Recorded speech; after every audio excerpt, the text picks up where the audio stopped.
Olá, como vai você? Tudo bem? Meu nome é Fábio Felipe, seja bem-vindo a este canal. Hoje estudaremos mais um tema profético na Bíblia Sagrada no curso Os Livros de Daniel e Apocalipse sem Mistérios. Se você nunca estudou estes livros porque imagina serem de difícil compreensão, não se preocupe, pois os temas serão abordados de maneira didática, tornando simples aquilo que parece ser complicado à primeira vista. Saiba que você pode ajudar este trabalho a crescer, se inscrevendo no canal, curtindo este vídeo e o compartilhando em suas redes sociais. O tema de hoje tem como título Espíritos de Demônios, Operadores de Sinais e o Armagedon.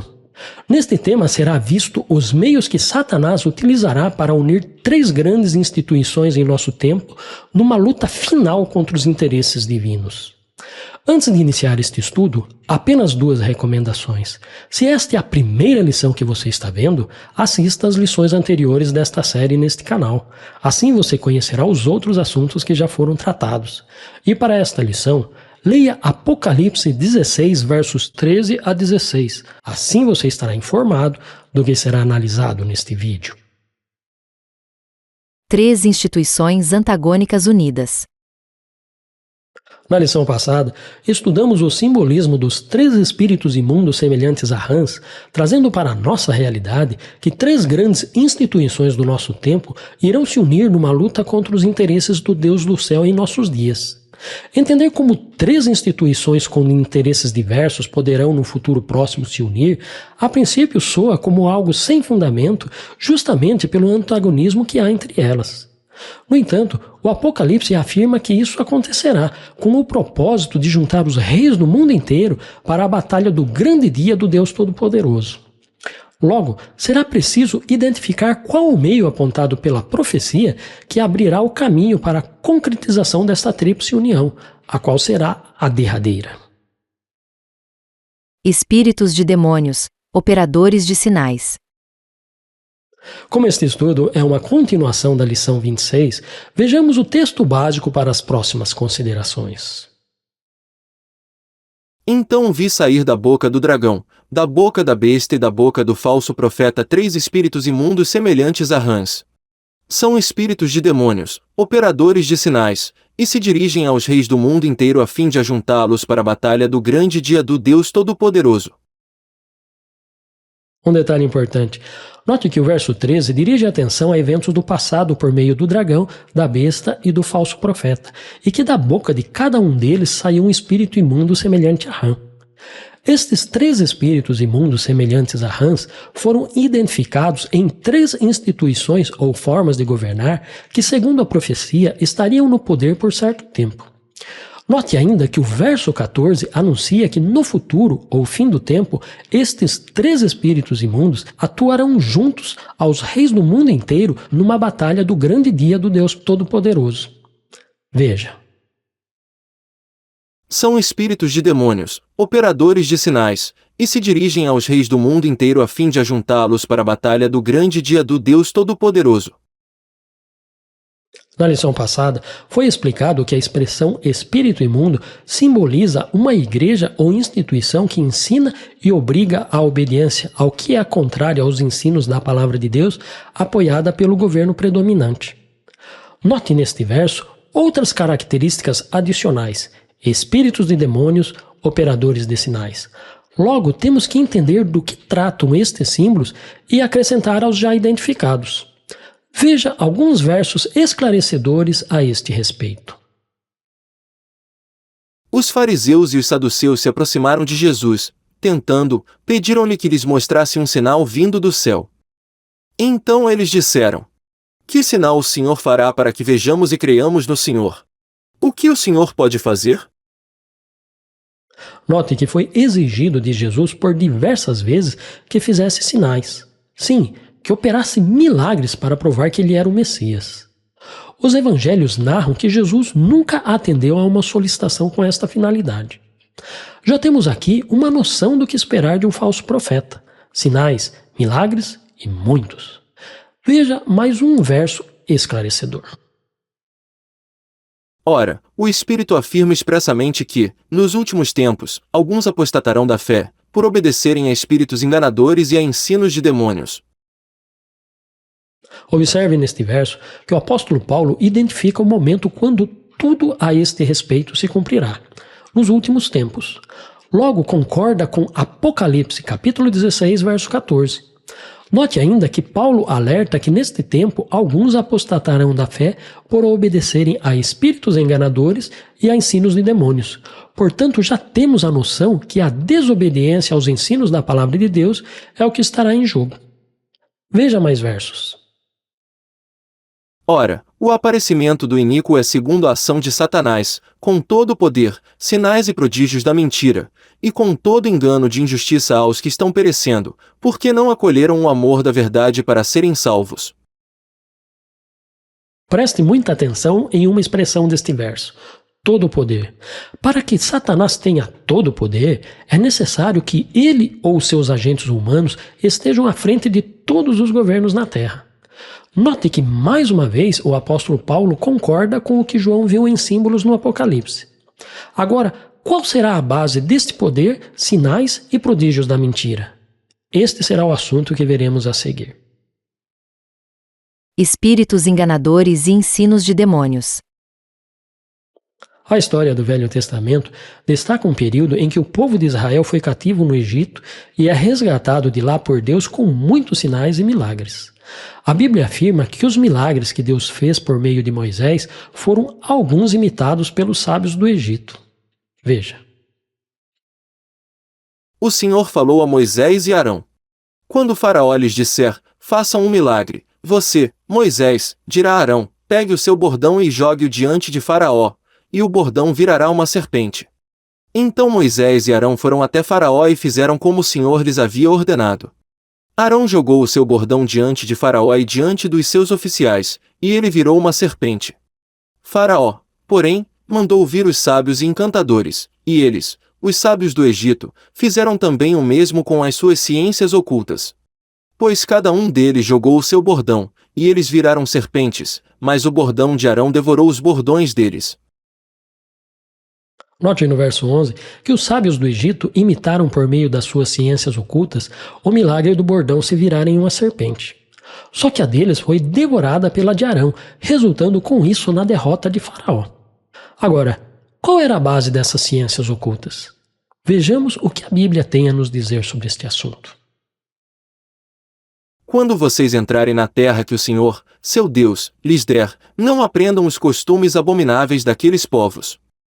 Que não exista entre vocês ninguém que queime o seu filho ou a sua filha em sacrifício, nem que seja adivinho, prognosticador, agoureiro, feiticeiro, encantador, necromante, praticante de magia, ou alguém que consulte os mortos.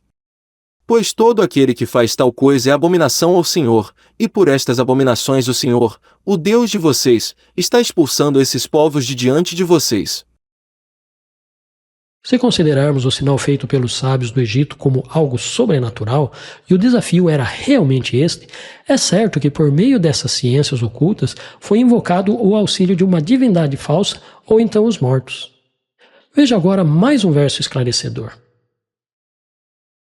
Quando disserem a vocês, consultem os médios e os adivinhos, que sussurram e murmuram, será que um povo não deveria consultar o seu Deus? A favor dos vivos se consultarão os mortos?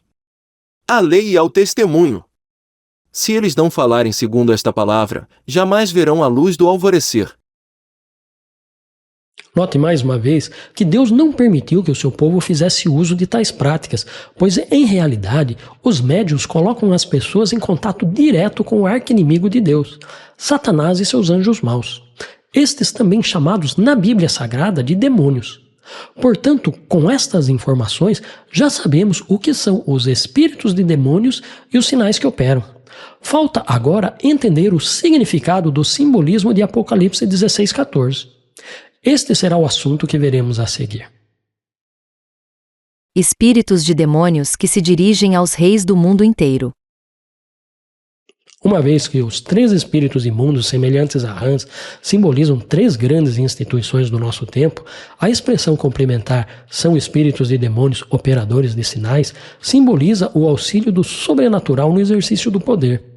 Se as coisas realmente serão assim, quais meios utilizará Satanás para executar tal façanha? Resposta: se utilizando dos mesmos artifícios de engano que fez uso no passado, só que desta vez com todo o poder, sinais e prodígios da mentira. Na Bíblia, a primeira vez que Satanás atuou diretamente foi se comunicando com Eva por meio de uma serpente. É certo que essa comunicação mediúnica não parou ali, senão não haveria ordem divina para não consultar um necromante ou alguém que consultasse os mortos. Note que no século XIX, a comunicação mediúnica, seus ensinos e práticas foram sistematizadas pelo professor francês Hippolyte Léon Denisard Rivail, mais conhecido pelo pseudônimo Allan Kardec, dando um caráter científico aos fenômenos paranormais e à mediunidade. Estes ensinos e práticas estão há muito tempo entrando silenciosamente no catolicismo, nas sociedades secretas e nas igrejas cristãs. Se profecia é história antecipada e resumida, e história é profecia cumprida e expandida, podemos seguramente esperar que estes símbolos anunciam que em breve Satanás irá operar com toda a força que dispõe, diretamente ou então através de seus agentes humanos mediúnicos, interferindo nas políticas governamentais. Sim, irá operar grandes sinais e prodígios para que na luta final o falso profeta, símbolo dos Estados Unidos da América do Norte, nação republicana e protestante, mude de lado e obrigue a todos a obedecerem a algum ensino errôneo do papado, cuja imposição foi anunciada como o último dos 3 espíritos imundos semelhantes a rãs de Apocalipse 16, verso 13. Ou seja, Satanás e seus anjos maus em breve irão entrar diretamente na luta final contra o povo remanescente, os que guardam os mandamentos de Deus e a fé em Jesus, comandando os reis do mundo inteiro a fim de ajuntá-los para a batalha do grande dia do Deus Todo-Poderoso, dentro dos limites que Deus assim o permitir. A batalha do grande dia do Deus Todo-Poderoso. É certo que eu não poderia concluir este estudo sem comentar um dos versos mais misteriosos de todos os tempos do Apocalipse. Vamos a ele. Então ajuntaram os reis no lugar que em hebraico se chama Armagedon. É óbvio, depois desta análise cirúrgica dos espíritos de demônios operadores de sinais, que o lugar onde os reis serão ajuntados, que em hebraico se chama Armagedon, não é um local específico na Terra, pois em nenhum momento foi atribuído o sentido literal aos 3 espíritos imundos semelhantes a rãs.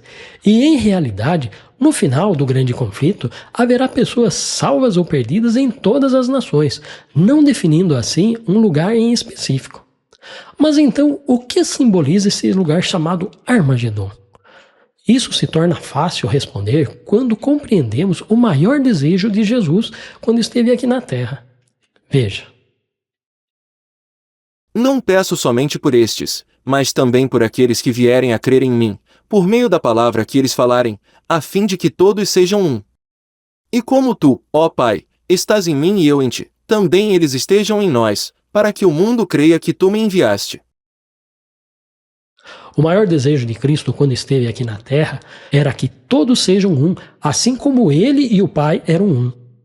No fim, Satanás irá enredar a todos que puder na maior contrafação deste pensamento, que todos os governos da Terra unidos a Satanás sejam um, obrigando a todos à obediência ao que é contrário à palavra de Deus.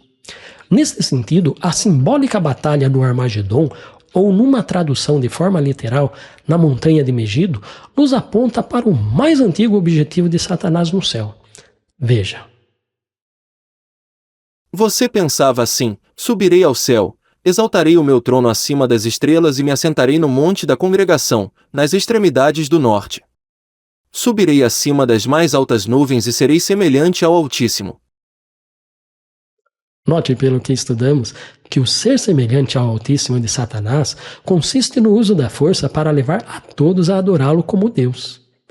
Muito diferente de Jesus, quando afirmou: "E eu, quando for levantado da terra, atrairei todos a mim." Para finalizar este assunto, vale lembrar o episódio em que o profeta Elias teve um confronto com os profetas de Baal no Monte Carmelo, quando Elias clamou ao povo dizendo: "Se o Senhor é Deus, sigam-no. Se é Baal, sigam-no." E depois desafiou os profetas de Baal para provar que o Deus que fosse verdadeiro respondesse com fogo. algo que na ocasião foi um feito do Deus do profeta Elias, que os profetas de Baal não conseguiram imitar. Mas agora, no tempo do fim, será um feito possível, como parte das últimas ciladas de Satanás para tentar convencer o fiel povo de Deus a mudar de lado. Conclusão. E então, você entendeu o que são os espíritos de demônios operadores de sinais? Entendeu o que significa a interferência sobrenatural de Satanás e seus anjos maus por meio do espiritualismo? Entendeu que será por este meio que Satanás unirá todas as forças políticas atuais, sejam elas do catolicismo, das sociedades secretas e da nação americana cristã, em torno de si mesmo para tentar atingir os seus objetivos contra o fiel remanescente do Deus do céu na terra? Felizmente, para o momento final da história deste mundo, Jesus fez a seguinte promessa. Veja. Eis que venho como vem o ladrão. Bem-aventurado aquele que vigia e guarda as suas vestes, para que não ande nu, e não se veja a sua vergonha. E você, está disposto a ser um bem-aventurado vigiando e guardando as suas vestes em obediência à palavra de Deus, ainda que Satanás faça uso do sobrenatural para controlar os governos do mundo ou te apelar aos sentidos? Que Deus o abençoe em sua decisão. Finalmente, observe que estudamos o simbolismo dos espíritos de demônios operadores de sinais, trazendo para a nossa realidade que Satanás irá assumir o controle de 3 grandes instituições do nosso tempo para, por meio delas, se dirigir aos reis do mundo inteiro num último golpe contra os aliados do Deus do céu.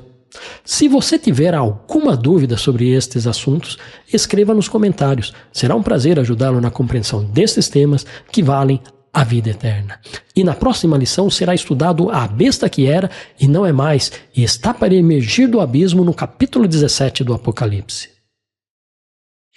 Por hoje, ficamos por aqui. Se gostou do assunto, compartilhe com seus amigos. É importante que eles também conheçam o que você acabou de saber. E não se esqueça, certamente o Senhor Deus não fará coisa alguma sem primeiro revelar o seu segredo aos seus servos, os profetas. Que Deus o abençoe e até a próxima. A vida e a morte segundo a Bíblia Sagrada. Por meio de que figura a Bíblia representa a morte? Irmãos, não queremos que vocês ignorem a verdade a respeito dos que dormem, para que não fiquem tristes como os demais, que não têm esperança. Ao se referir à morte de Lázaro, o que Jesus disse a este respeito? Tendo dito isso, acrescentou: Nosso amigo Lázaro adormeceu, mas vou para despertá-lo. Na morte é possível ter consciência ou saber alguma coisa? Porque os vivos sabem que vão morrer, mas os mortos não sabem nada e não têm nenhuma recompensa a receber, porque a memória deles jaz no esquecimento. Os mortos podem ter algum sentimento em relação aos vivos? Amor, ódio e inveja para eles já não existem mais. Eles estão afastados para sempre de tudo o que se faz debaixo do sol. Quando o rei Davi morreu, ele foi para o céu? Porque Davi não subiu aos céus. O que o rei Davi aguardava após o sono da morte? Eu, porém, na justiça contemplarei a tua face, quando acordar, me satisfarei com a tua semelhança. Que certeza Marta tinha a respeito do seu irmão Lázaro que faleceu? Ao que Marta respondeu: Eu sei que ele há de ressurgir na ressurreição, no último dia. O que Jesus afirmou ser em relação à vida e à ressurreição? Então Jesus declarou: Eu sou a ressurreição e a vida. Quem crê em mim, ainda que morra, viverá. E todo o que vive e crê em mim não morrerá eternamente. Você crê nisto? Quando Jesus afirmou que acontecerá a ressurreição? E a vontade de quem me enviou é esta, que eu não perca nenhum de todos os que ele me deu. Pelo contrário, eu o ressuscitarei no último dia. Como Jesus ensinou que será a sua vinda no último dia? Então aparecerá no céu o sinal do Filho do Homem. Todos os povos da terra se lamentarão e verão o Filho do Homem vindo sobre as nuvens do céu, com poder e grande glória. E ele enviará os seus anjos, com grande som de trombeta, os quais reunirão os seus escolhidos dos 4 ventos, de uma à outra extremidade dos céus. Onde será o encontro dos salvos com Jesus e onde ficarão para sempre? Porque o Senhor mesmo, dada a sua palavra de ordem, ouvida a voz do arcanjo e ressoada a trombeta de Deus, descerá dos céus, e os mortos em Cristo ressuscitarão primeiro. Depois, nós, os vivos, os que ficarmos, seremos arrebatados juntamente com eles, entre nuvens, para o encontro com o Senhor nos ares, e, assim, estaremos para sempre com o Senhor.